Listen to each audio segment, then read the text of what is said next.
और नीट में 55% to 60% weightage NEET का सिलेबस 12th में है। नीट में अगर देखा जाए जो क्वेश्चन पूछा जाता है, नीट 60% 12th एंड 40% 11th।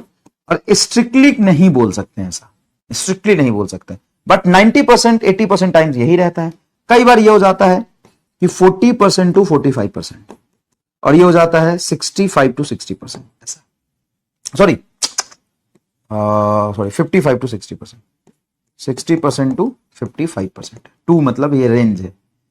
लेकिन 12th का वेटेज हमेशा ज्यादा रहता है, कभी कम नहीं होता।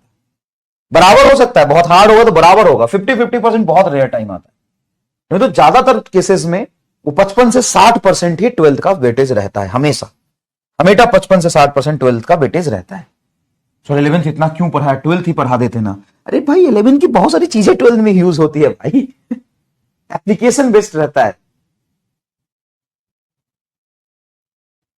ठीक है ना, एप्लीकेशन बेस्ड चीजें रहता है, ठीक है, एप्लीकेशन बेस्ड चीजें रहता है। अगर आपने मेरे से पढ़ा हुआ है या कहीं भी आपने पढ़ा हुआ है और कोई भी आपके नोट्स बने हुए हैं तो आप उसको यूज कर सकते हैं और उस पर चीजें ओवरराइट कर सकते हैं, कोई प्रॉब्लम नहीं है, ठीक है भाई मेरे।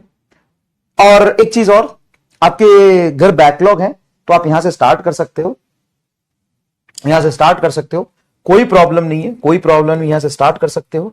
लेकिन हाँ, पीछे वाला जो बैकलॉग है वो कहीं 11 से या क्रैश कोर्स से वो देखते रहना थोड़ा सा, और उसको टाइम के साथ कंप्लीट कर लेना।